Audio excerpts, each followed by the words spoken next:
오늘은 복음의 초점은 사람인가? 이 제목으로 말씀을 증거합니다. 이 설교가 이렇게 방송으로 나가다 보니까 제가 이런 질문을 좀 받는데요. 목사님 설교를 교인들이 몇 분이나 이해를 하는지 그게 참 궁금하군요. 어렵다는 말입니까? 어떻다는 말입니까? 제가 참 궁금해요. 우리 성도들의 어떤 그 수준에 맞춰서 설교를 해야 될까? 아니면 정말 성경에서 말하는 것을 이야기해야 될까? 제가 사실 지금도 고민입니다. 조금 어렵고 그런다 할지라도 표준이 낮으면 하나님께서 원하는 길이 아닙니다. 표준은 그리스도입니다. 그리스도에 이르기까지 자라나야 되고 우리는 아는 거와 삶이 하나님의 이르기까지 가야 될 줄로 믿습니다. 그러므로 우리 사랑하는 성도들의 표준을 높이시게 되기를 바랍니다. 훌륭한 설교는 무엇일까요?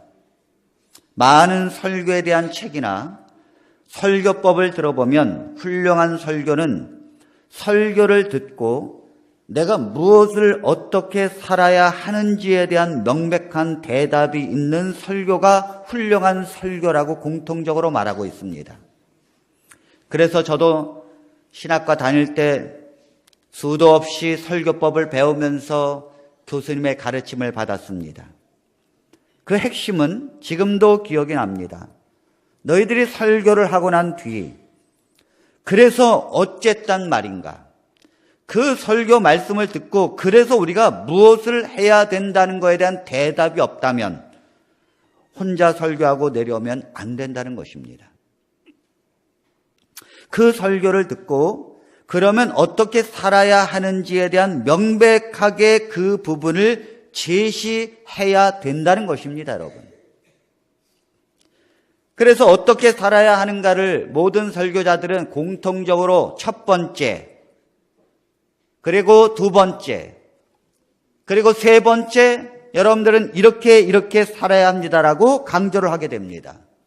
그러다 보면 적어도 일주일에 3번의 설교가 있고 적어도 5가지 정도는 어떻게 살아야 된다는 부분에 맞추어서 목사님들의 설교를 듣고 여러분들은 그것을 권면을 받고 살게 되어 있습니다.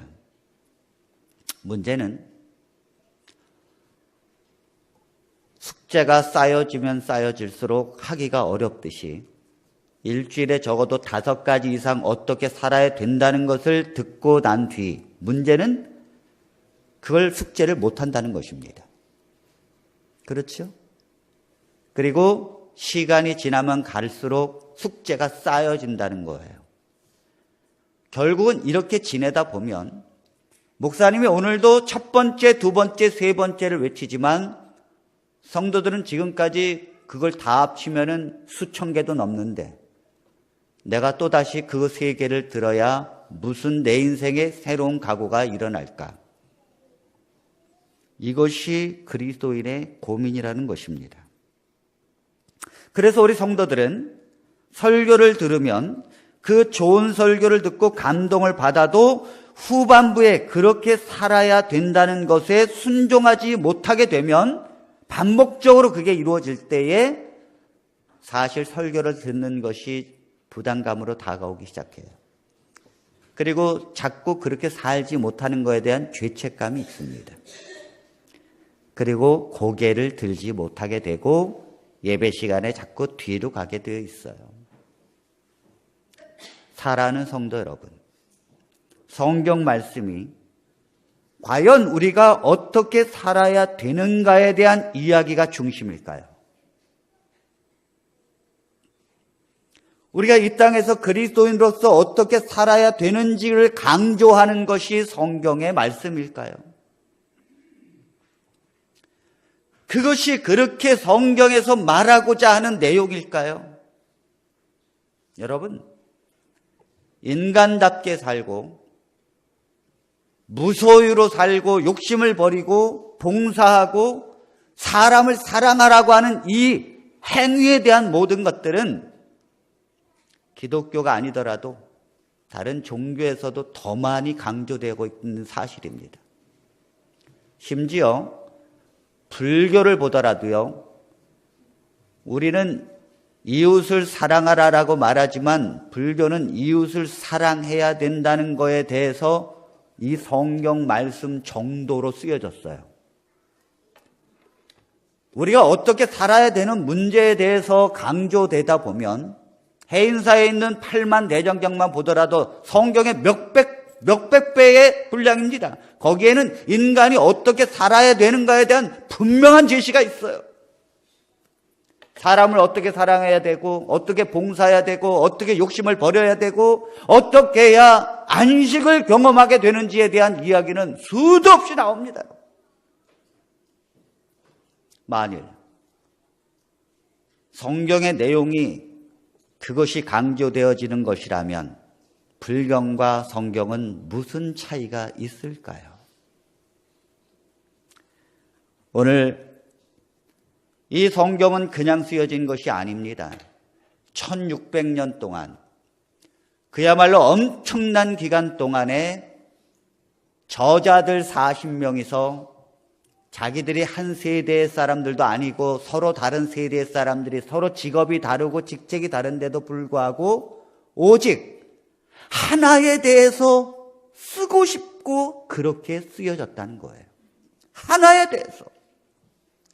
1600년 동안 40명이 오직 하나에 대해서만 기록하고 있다는 거예요.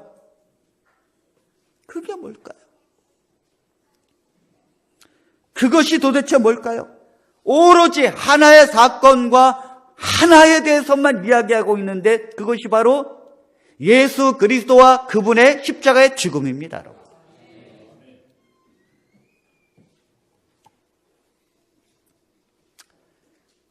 이렇게 성경은 1600년 동안 누가 얘기도 하지도 않았는데 그 40명의 기자들이 예수 그리스도에 대해서 쓰고 싶었어요.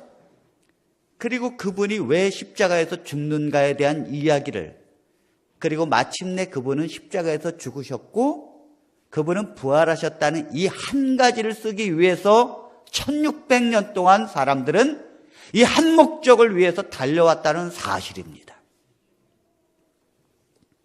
자, 우리 성경을 한번 볼까요? 요한복음 5장 39절에 있는 말씀을 우리 같이 한번 크게 봉독합니다. 너희가, 시작, 너희가 성경에서 영생을 얻는 줄 생각하고 성경을 연구하거니와 이 성경이 곧 내게 대하여 증언하는 것이니라. 예수님이 말씀하시기를 너희가 성경에서 영생을 얻는 줄 생각하고 성경을 연구한다는 것입니다. 영생을 얻기 위해서 우리는 성경을 볼 수밖에 없다는 거예요. 그런데 이 성경은 다 나에 대해서 증언하고 있다는 것입니다. 아멘.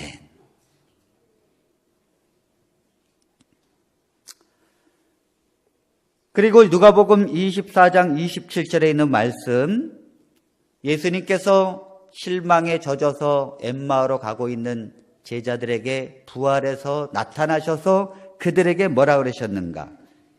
이에, 시작, 이에 모세와 모든 선지자의 글로 시작하여 모든 성경에 쓴 바 자기에 관한 것을 자세히 설명하시느니라. 왜 이 제자들이 예수님께서 십자가에 달려 돌아가시고 희망을 잃어버린 채 그들은 자기의 고향 엠마오로 가고 있었을까요? 그것은 성경을 모르기 때문이에요.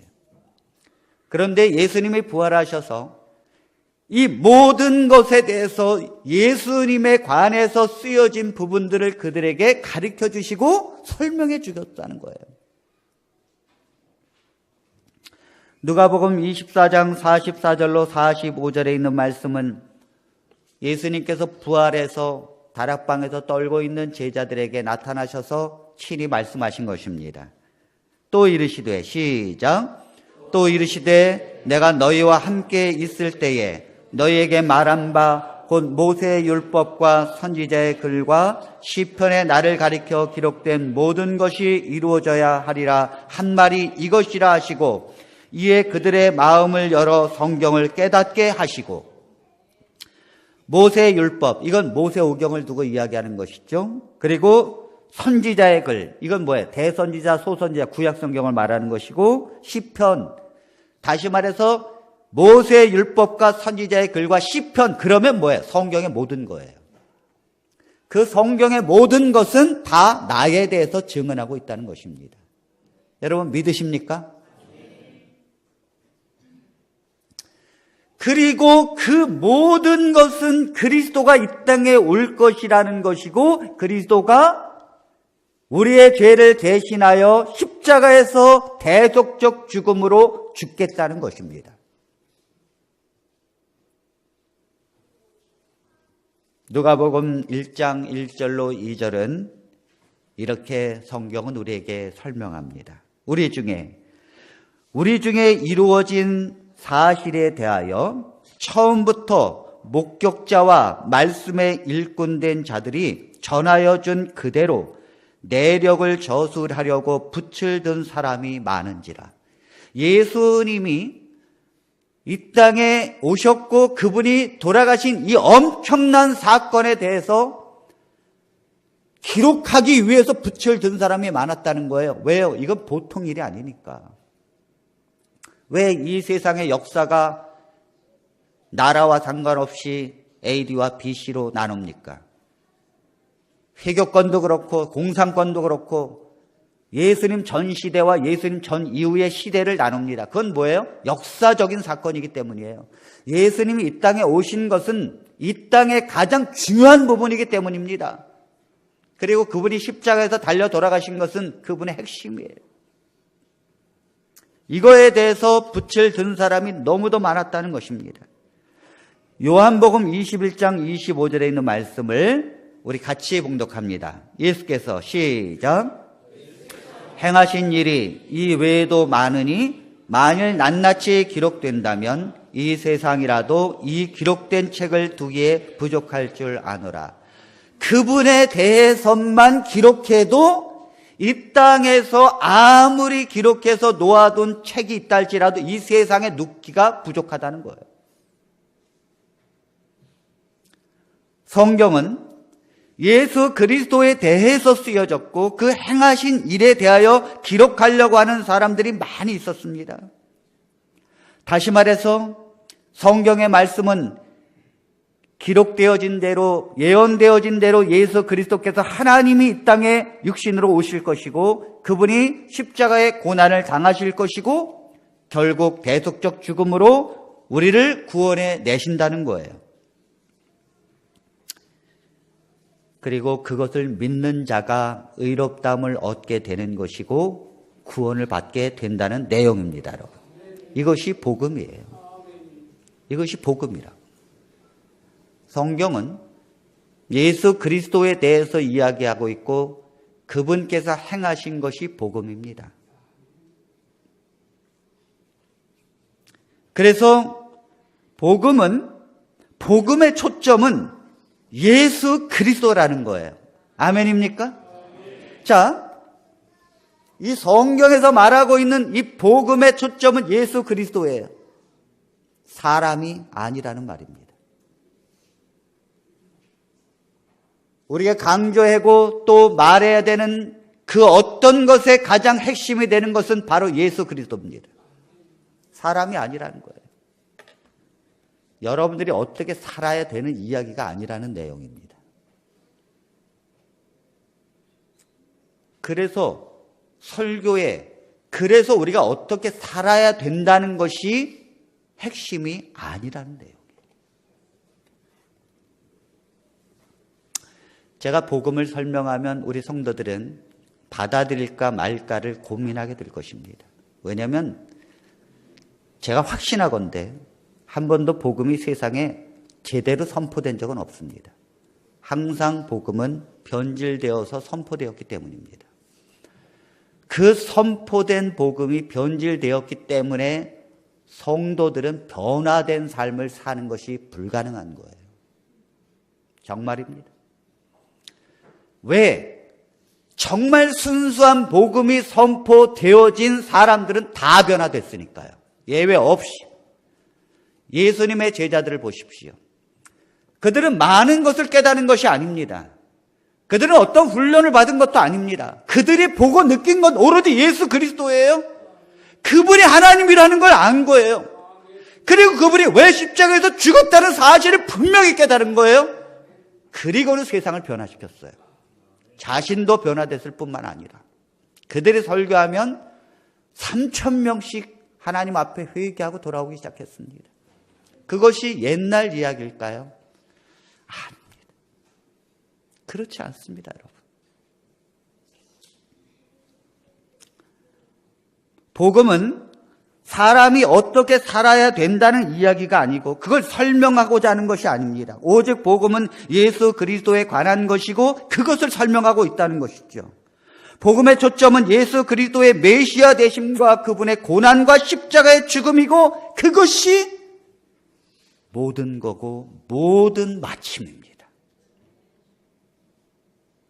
그래서 주님은 부활하셨고 하나님 앞에 그것이 간합되어졌기 때문에 우리가 죄가 용서받은 것이고 그것이 죄인을 향한 하나님의 무조건적인 사랑에 관계된 것을 설명하는 것이 복음이에요. 교회를 많이 다니다 보면 왜 다니면 다닐수록 기쁨이 사라질까요? 교회를 많이 다니고 설교를 듣다 보면 성도님들은 성화에 대하여 강조를 받게 됩니다. 변화되어야 된다는 것이죠. 품성이 변화되어야 된다든지 이웃을 사랑해야 된다든지 봉사를 해야 된다든지 여러 방향을 제시하는 권면을 여러분들은 들어왔을 것입니다. 그래서 신앙생활의 핵심을 놓치고 그렇게 살지 못하는 것에 대한 죄책감으로 사로잡히게 되고 기쁨이 사라진 채 부담감으로 사는 것이 현대인의 신앙입니다. 마틴 로이드 존스 목사님은 20세기에 가장 존경받는 목사님이셨습니다. 그는 평생을 설교해왔고 평생을 그리스도를 전파해왔습니다. 그러나 그가 많은 사람들에게 설교했고 수많은 강단에서 외쳐진 기별은 성화에 관한 이야기였어요. 여러분들이 변화돼야 된다는 것이죠. 여러분들이 변화되고 그리스도인의 삶을 살아야 된다는 거예요. 그게 아니라면 여러분들이 믿는 믿음과 그 복음도 다 가짜라고 설교해 왔습니다. 그런데 그가 영국의 웨스트민스터 채플 교회에서 30년 목회를 하면서 마지막 질병 속에 투병 속에서 휠체어를 타고 휠체어에 몸을 의지하면서 피를 토하듯이 설교한 2년간의 설교는 그 모든 설교를 뒤바꿔 버렸어요. 왜요? 비로소 깨닫게 되었으니까. 자, 그 설교가 어떻게 변했는지, 그 2년 마지막 죽음 직전에 피를 토하듯이 설교한 그의 설교는 도대체 무엇이었는지, 그리고 왜 그 설교는 오늘날의 강단에서 사라졌는지, 우리가 살 길은 무엇인지 한번 그의 마지막 설교 1966년부터 68년에 썼던 그의 설교의 일부분을 제가 한번 보겠습니다. 자, 여기 이렇게 말합니다. 마틴 로이드 존스 목사님은 기독교는 여러분과 저의 작은 선이 아닙니다. 기독교는 내가 무엇을 행하느냐, 행하지 않느냐의 문제가 아닙니다. 기독교는 내가 다른 사람보다 얼마나 더 나으냐의 문제도 아닙니다. 얼마나 우리는 지금 이 문제를 가지고 살고 있습니까? 우리가 저 사람보다 더 율법을 지키고 있고 저 사람들보다 더 우리가 하나님 앞에 순종하고 있다고 생각하는, 그게 아니라는 거예요. 기독교는 기독교는 내가 이전보다 얼마나 더 변화되고 나아졌느냐의 문제도 아니라는 거예요. 이건 우리의 모든 걸 지금 뒤바꿔 놓습니다. 그럼 그가 처음에부터 이렇게 설교했는가? 아니에요. 우리 교회가 강조하는 성화보다, 변화, 품성보다 더 강조하면 강조했지 덜 강조한 사람이 아닙니다. 그리고는 기독교는 그런 것이 절대 아닙니다 하면서 설교했어요. 이 말씀은 오해가 없으시길 바랍니다. 기독교는 성화와 변화가 필요 없다는 것이 아닙니다. 그러나 그것이 초점이 아니라는 것이죠. 아멘입니까? 내가 변화되어야 되고 내가 그리스도인의 삶을 따라하고 순종해야 되는 것이 초점이 아니라는 거예요. 그걸 설명하기 위해서 그리스도의 십자가에 돌아가신 것이 아니라는 거예요. 그것이 최우선이 아니라는 것이죠. 그렇다면 가장 핵심이 도대체 무엇일까? 그는 이어서 이렇게 말합니다. 그러므로 그 모든 것을 잊고 그리스도를 바라보십시오.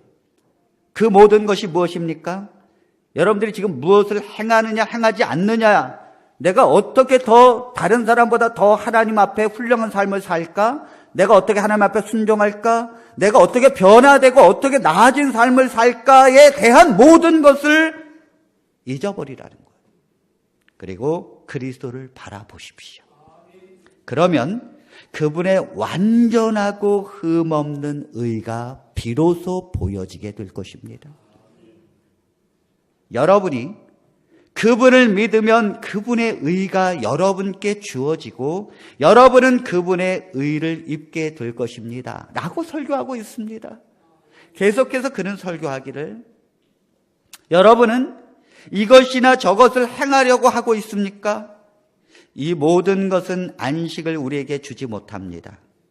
그래서 그 모든 것은 여러분께 무익할 뿐입니다.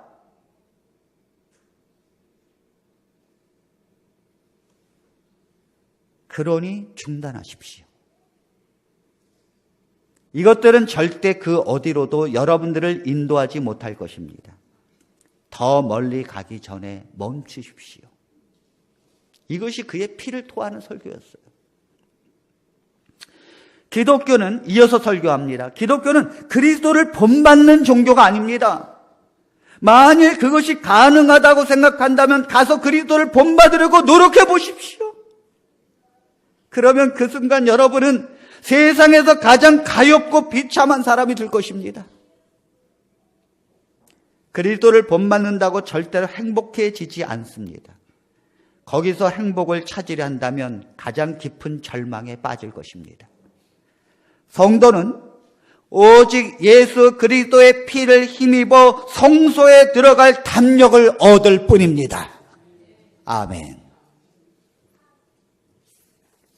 그리고 마지막으로 말하기를, 그 은혜의 십자가, 영광의 십자가를 만민이 본받아야 하는 어떤 아름다운 것으로 변질시키지 마십시오.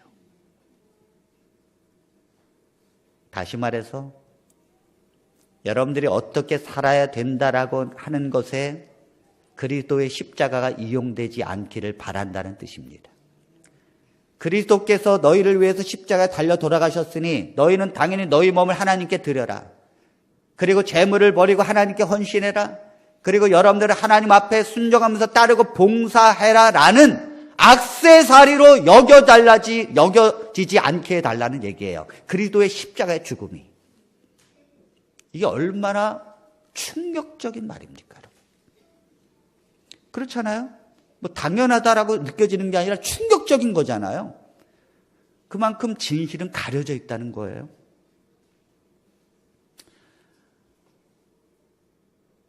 그 마틴 로이드 존스와 성경에서 말하는 가장 중요한 것은 인간의 노력이 아닙니다. 인간의 노력과 인간이 하나님 앞에 어떻게 사느냐에 따라서 결정되어지는 것이 아니라 오직 구원은 하나님의 거룩한 의와 그분의 공로로 받는 것입니다. 그걸 믿을 때에 하나님의 선물로 주어지는 것입니다. 많은 그리스도인들이 교회에서 설교를 들으면 그래서 우리가 어떻게 살아야 된다는 거야. 우리가 그러면 뭘 해야지? 하면서 고민합니다. 자, 우리 여러분들도 아마 성경을 연구하고 소그룹을 연구하면 도대체 우리 뭘 해야 되지? 라고 고민하는 것이 당연한 거예요. 그러니까 우리가 뭘 해야 되지? 교회는 뭘 제시하고 있지? 그래서 우리 보고 뭘 해라고 가르치고 있는 거야, 정확하게. 그럼 우리가 뭘 해야 된다는 거야? 항상 우리는 거기에 뭘 해야 되지에 우리는 초점이 맞춰져야 되고 있어요.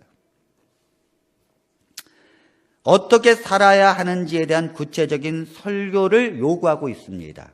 그래서 그 요구하는 거에 맞춰서 설교자들도 어떻게 살아야 되는지를 분명히 제시하고 있어요. 그리고 매일 아침 기도해야 합니다. 그래서 여러분들이 이웃을 사랑하고 봉사해야 합니다. 그리고 대접하면서 살아야 합니다. 그리고 여러분들이 교회에서 봉사하고 전도지 분급하는 일에 참여해야 되는 것입니다. 라고 강조합니다. 그러나 이런 걸 강조하면 할수록 복음은 그 가치와 능력이 사라지게 됩니다. 복음이 마치 우리가 의롭게 살기 위한 동기부여 정도의 가치로 인식하게 되더라는 거예요. 자, 지금까지 우리는 수없이 설교를 듣고 예수님의 길을 가고자 했지만 잘 되었습니까, 여러분? 과연 우리는 내가 정말로 인간 이상의 일을 해도 지치지 않고 생기가 돌고 있나요? 그것이 하나님의 놀라운 능력으로 된다는 것도 우리가 어떤 보증수표가 있나요? 우리는 봉사를 하면 할수록 지치게 되어 있어요. 힘들게 되어 있어요. 왜요? 그건 우리의 힘으로 하려고 하니까. 그래서 봉사를 하면 할수록 자기 의의가 드러나는 거예요. 우리는 뭔가 지금 거꾸로 신앙생활을 하고 있다는 것입니다. 그렇다면 복음이라는 것은 그리스도인을 살기 위한 동기부여가 아니고 복음은 성경의 처음이고 마지막이고 성경의 모든 것입니다. 십자가에서 주님이 죽으셨다는 것이죠. 이 복음 가운데 우리가 해야 할 부분은 무엇입니까? 아무것도 할 것이 없습니다, 여러분. 그게 복음이에요.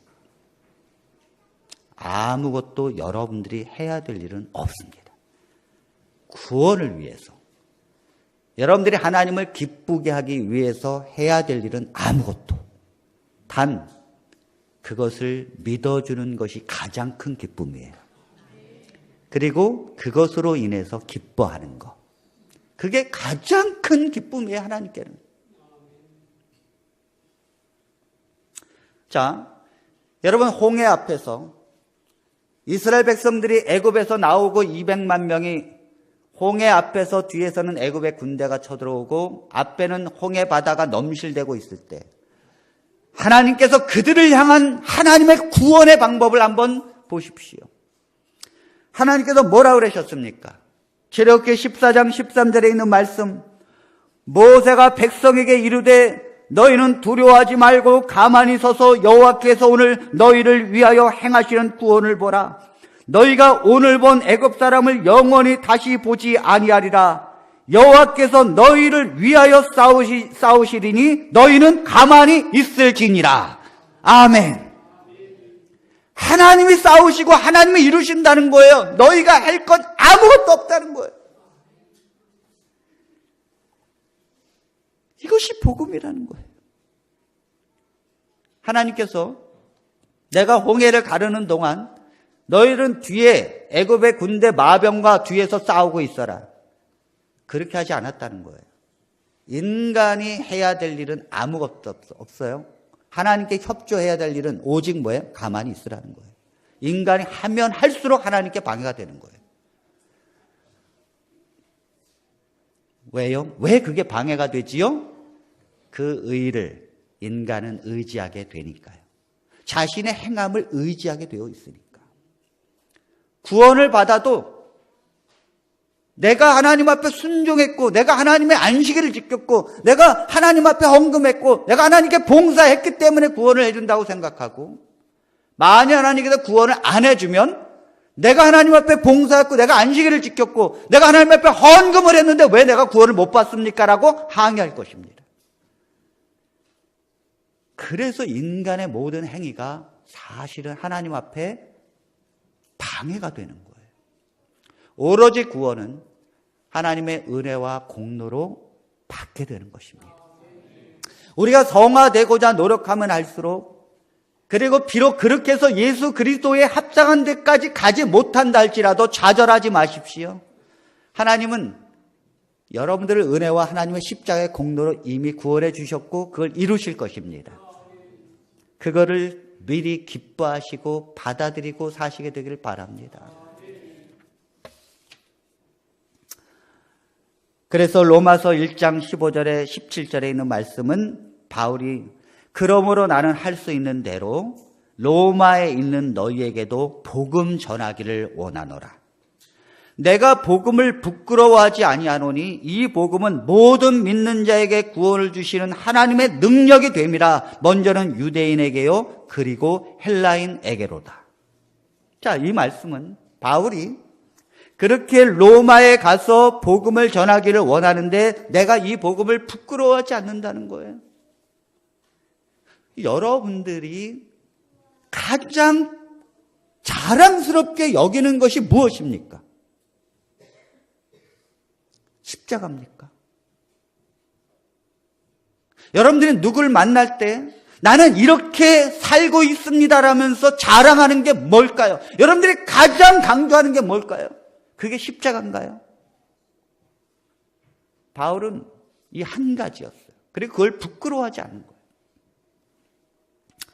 그리고 복음은 모든 믿는 자에게 구원을 주시는 하나님의 능력이 됨이라고 말씀하셨습니다. 그리고 먼저 유대인에게요 그리고 헬라인에게로다. 이것은 복음은 어떤 사람을 막론하고 다 뭐예요? 복음이 필요하고 실제로 그 복음이 들어갔을 때 유대인이든지 헬라인이든지 상관없이 다 뭐예요? 하나님의 능력이 나타나게 된다는 거예요. 하나님의 복음을 믿을 때 하나님의 능력이 나타나고 그 능력은 도대체 무엇입니까? 그것은 하나님의 영광이 드러나는 거예요. 하나님의 영광이 그 복음을 듣고 그 복음을 받아들였을 때 그 영광이 드러나는 것인데, 첫째는 하나님의 성령이 그 사람에게 충만히 임합니다. 복음이 정말 그 사람에게 확실하게 받아들이고 그걸 선택하고 믿을 때에 오직 복음을, 그때 성령은 선물로 주어지는 것이고 성령의 충만함이 그를 이끌게 되어 있어요. 그리고 성령의 열매를 맺게 되어 있고 자신이 변화될 뿐만 아니라 다른 사람을 변화시키고 기쁨으로 다른 사람을 변화시킵니다. 이게 복음의 능력이에요. 예외 없습니다. 이건 깡패도, 그리고 국회의원도, 대통령도, 공산주의자도, 그리고 수많은 사람을 죽인 사형수도 예외 없이 하나님의 능력이 다 나타나게 되어 있어요. 어떤 교회가 3층에 교회가 있었습니다. 근데 교인들은 3층에 늘 계단을 오르락내리락 하면서 교회를 다녔죠. 근데 그 1층에는 야채 가게가 있었습니다. 야채 가게 아주머니는 늘 교인들이 계단을 오르락내리락 하는 걸 봐왔고 거의 그 교인들의 얼굴과 이름 정도를 알고 있었습니다. 사람들은 교회를 오고 내리면서 야채 가게에서 때로는 두부도 사고 때로는 콩나물도 샀지요. 그러나 몇 년이 흐르고 어느 목사님이 부임했습니다. 그리고 그 목사님은 오직 복음만을 설명했습니다. 여러분들이 어떻게 살아라는 말을 한마디도 하지 않았어요. 십자가에서 예수님이 당신을 위해서 죽었다고, 당신은 이미 의롭게 되었고 하나님의 자녀가 되었으며 당신은 어떤 것도 하지 않아도 이미 그 자체로 하나님의 기쁨입니다. 그 설교를 1년 동안 했습니다. 성도들이 이 한 가지를 선택했을 때 변하기 시작했어요. 기쁨이 넘치고, 그걸 그들이 말한 게 아니라 야채가게 아주머니의 간증이라는 책에, 야채가게 아주머니가 간증한 내용입니다. 어느 날 보니까 목사님이 부임한 지 1년 만에 사람들은 놀랍게도 변하기 시작했어요. 이유는 복음입니다. 사람들은 기쁨이 넘치고 교회로 올라가고 있었고, 내려올 때도 뭐가 좋은지 기쁨이 넘쳐서 내려오고 있었어요. 무엇일까? 무엇이 저들을 저렇게 바꿨을까? 그들은 옛날에는 야채를 사면서 콩나물 값을 깎으려고 했는데, 오히려 콩나물 값을 사면서도 이렇게 해서 남는 게 뭐가 있느냐면서 잔돈을 받지 않기 시작했습니다. 무엇이 그들을 그렇게 변화시켰을까요? 그들은 어떤 전도도 하지 않았어요. 너무도 기뻐서 올라가고 있었고 내려가고 있었습니다.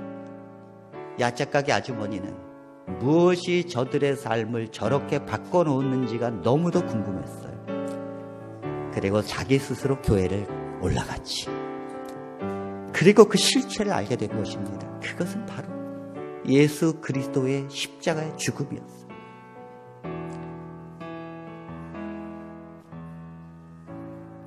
왜 우리는 그 복음이 교회에서 이야기되어지는데도 왜 우리는 그런 삶이 안 될까요?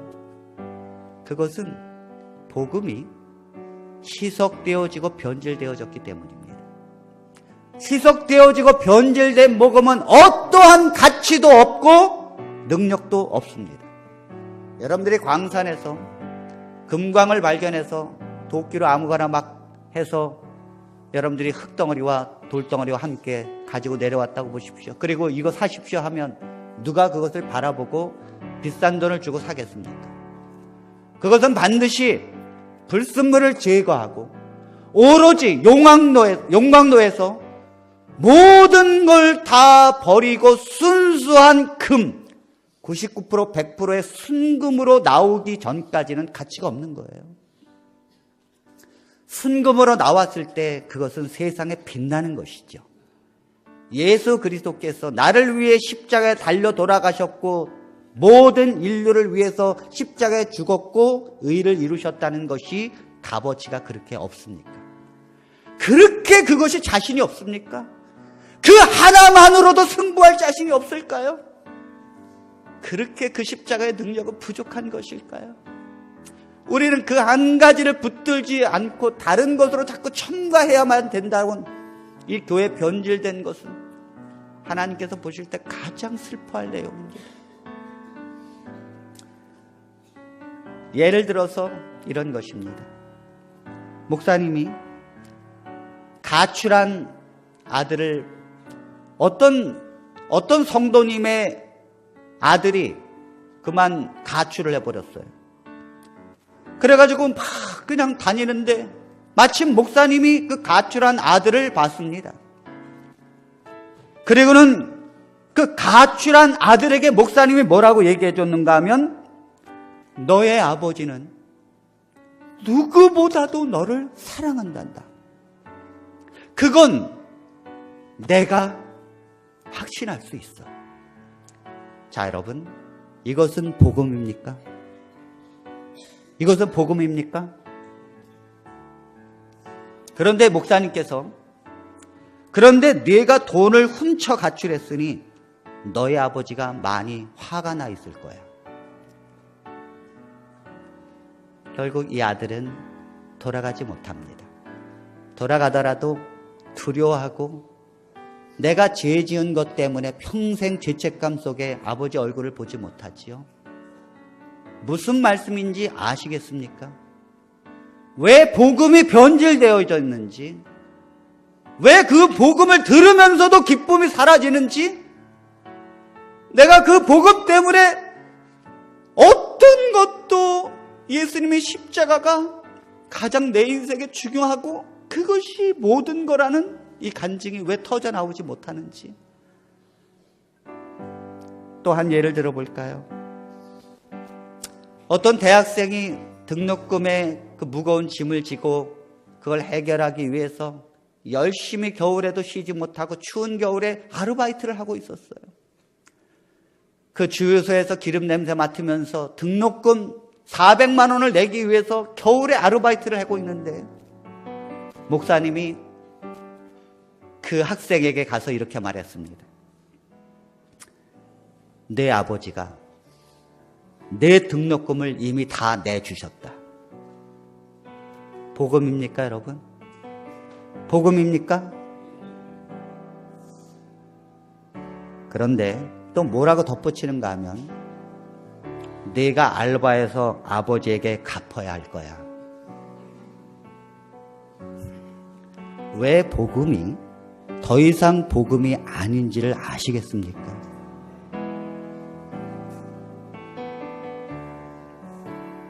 사랑하는 성도 여러분, 제 한 가지 소원은 여러분과 함께 복음을 붙들고 가고 싶습니다. 그게 안 된다면 제가 여기 있을 이유가 없고 목회할 이유가 없습니다.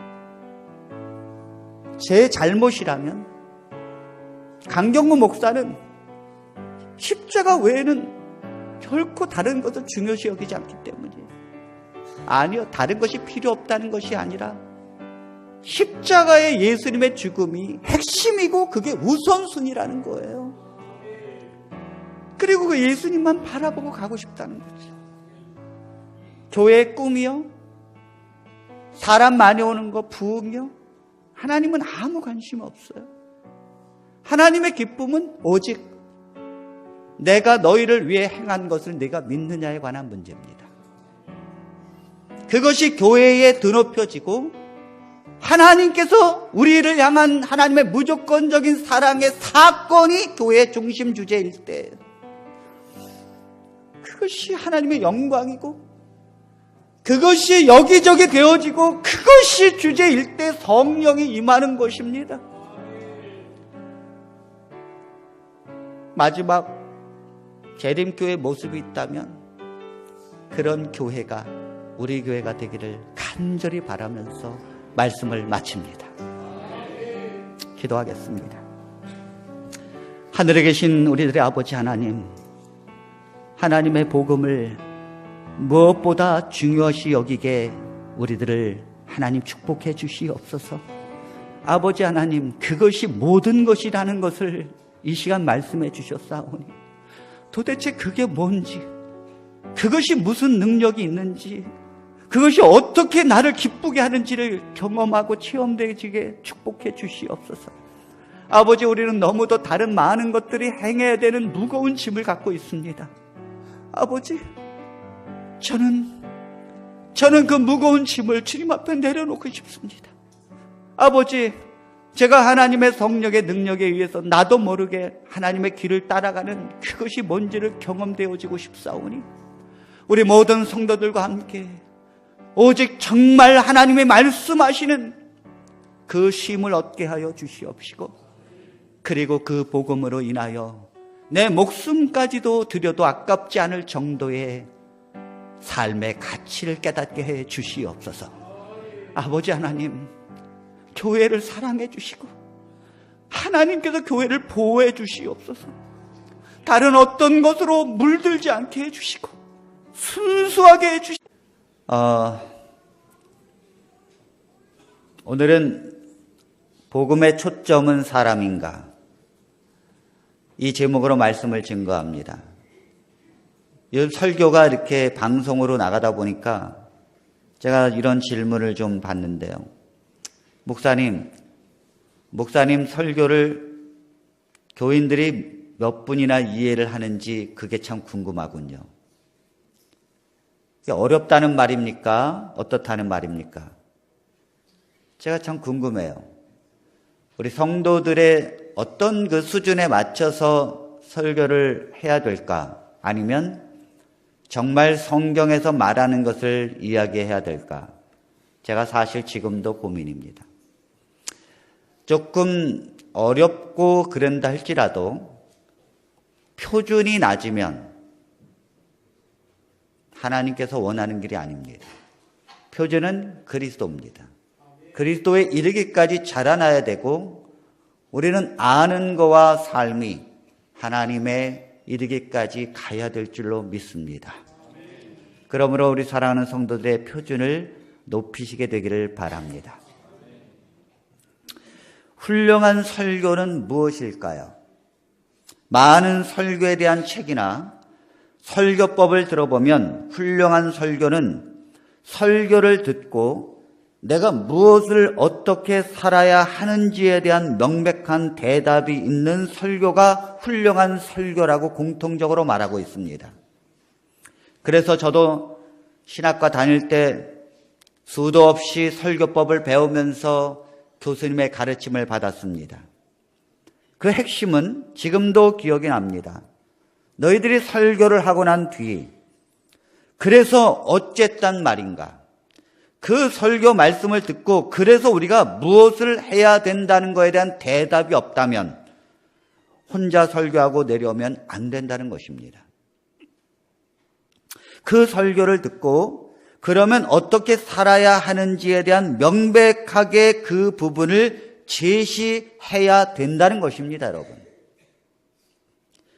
그래서 어떻게 살아야 하는가를 모든 설교자들은 공통적으로 첫 번째, 그리고 두 번째, 그리고 세 번째, 여러분들은 이렇게 살아야 합니다라고 강조를 하게 됩니다. 그러다 보면 적어도 일주일에 3번의 설교가 있고 적어도 5가지 정도는 어떻게 살아야 된다는 부분에 맞추어서 목사님들의 설교를 듣고 여러분들은 그것을 권면을 받고 살게 되어 있습니다. 문제는 숙제가 쌓여지면 쌓여질수록 하기가 어렵듯이 일주일에 적어도 5가지 이상 어떻게 살아야 된다는 것을 듣고 난 뒤 문제는 그걸 숙제를 못한다는 것입니다. 그렇죠? 그리고 시간이 지나면 갈수록 숙제가 쌓여진다는 거예요.